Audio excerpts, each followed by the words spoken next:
நாளுக்கொரு நல்ல பங்கு. ஆதியாகமத்திலிருந்து தின தியானங்கள். ஜனவரி 1. ஆதியிலே தேவன். ஆதியிலே தேவன் வானத்தையும் பூமியையும் சிருஷ்டித்தார். ஆதியாகமம் 1:1. நாம் ஒவ்வொருவரும் ஒரு குழந்தையாக வாழ்க்கையை தொடங்கினோம். நாம் வளர வளர வானம், கடல், காற்று, பறவைகள், பூக்கள், விலங்குகள், மரங்கள் மற்றும் நம்மை சுற்றியுள்ள அனைத்து உயிரினங்களையும் கவனிக்கத் தொடங்கினோம். இந்த உலகத்தையும் அதிலுள்ளவற்றையும் நாம் அறிந்தவுடன் அதை பற்றி சில கேள்விகளும் எழுந்தன. இத்தகைய கேள்விகளுக்கு வேதத்தின் முதல் புத்தகமாகிய ஆதியாகமத்தின் முதல் அதிகாரம் நமக்கு சுருக்கமான பதிலை வழங்குகிறது. ஆதியிலே தேவன் வானத்தையும் பூமியையும் படைத்தார் என்னும் இந்த சொற்றொடரே உண்மையான அறிவியலின் ஆரம்பம் என்று ஒருவர் கூறினார்.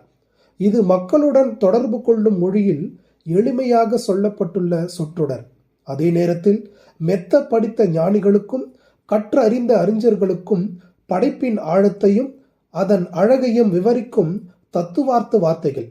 இவை ஆர்வமுள்ள மக்களை திருப்திப்படுத்தும் அலங்கார வார்த்தைகள் அல்ல, மாறாக மிகைப்படுத்தப்படாத உண்மையுள்ள இறை வார்த்தைகள். ஆதியிலே தேவன் வானத்தையும் பூமியையும் சிருஷ்டித்தார் என்ற வாசகமே முழு வேதாகமத்துக்கும் அடிப்படை. ஒருவன் இந்த வசனத்தை நம்புவானாகில் அவன் வேதம் கூறும் பிற காரியங்களை நம்புவதற்கு கடினமாயிராது. தேவனே இப்பிரபஞ்சத்தை படைத்தார் என்பது உண்மையானால் அவரே அதை ஆளுகையும் செய்கிறார் என்னும் உண்மையையும் இதில் அடங்கியிருக்கிறது. இவ்வார்த்தைகள் தேவன் ஒருவர் இருக்கிறார் என்பதை நமக்கு முன்வைக்கிறது. அவரே இப்பிரபஞ்சத்தை தொடங்கினார். இது கடவுள் இல்லை என கூறும் மதிகேடர்களின் நாத்திகத்தை முறியடிக்கிறது. மனித ஞானத்தில் உதித்த பரிணாம கோட்பாட்டையும் பொய்யாக்குகிறது. இவ்வசனம் பல கடவுள்களை அல்ல, ஒரே கடவுளை பற்றி பேசுகிறது. தேவன் தாமே இந்த உலகத்தை படைத்தாரெனில் அதில் மனித பங்களிப்பு எதுவும் இல்லை என்பதையும் அறிவிக்கிறது.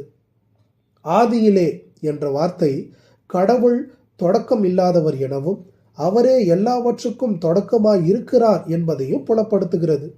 பிற மதங்களில் காணப்படும் படைப்பு பற்றிய சில கட்டுக்கதைகளின் அபத்தமான தன்மையை வேதாகமம் முற்றிலுமாக தவிர்த்து உண்மையை மட்டுமே உரைக்கிறது. விண்மீன்களின் எண்ணிக்கை கணக்கிட முடியாதது எனவும் பூமி அந்தரத்தில் நிற்கிறது எனவும் முதலில் சொன்னது வேதமே. ஆதியாகமம் 22:17, யோபு 26:7, ஏசாயா 40:26. நவீன அறிவியல் இதை உண்மை என்று இப்போது ஒத்துக்கொள்ளுகிறது. நாம் கண்களால் காணக்கூடியவை யாவும் கண்ணுக்கு தெரிந்தவற்றிலிருந்து உண்டானவை அல்ல என்பதையும் இது அறிவிக்கிறது. எபிரேயர் 11:3. பல நூற்றாண்டுகளுக்கு பின்னர் அனைத்தின் மீதும் கண்ணுக்கு தெரியாத ஆற்றல் செயல்பட்டது என்பதை அறிவியல் ஒத்துக்கொண்டது. தேவனுடைய வல்லமையையும் படைப்பின் செயலையும் ஏற்றுக்கொள்ள முடியாத மக்களை குறித்து பவுல் கூறுகிறார். ஜென்ம சுபாவமான மனுஷனோ தேவனுடைய ஆவிக்குரியவைகளை ஏற்றுக்கொள்ளான். அவைகள் அவனுக்கு பைத்தியமாக தோன்றும். அவைகள் ஆவிக்கேற்ற பிரகாரமாய் ஆராய்ந்து நிதானிக்கப்படுகிறவைகளானதால் அவைகளை அறியவும் மாட்டான். 1 கொரிந்தியர் 2:14. கர்த்தாவே, ஆவியானவர் மூலமாக படைப்பின் உண்மைகளை விளங்க வைத்ததற்காக உமக்கு நன்றி.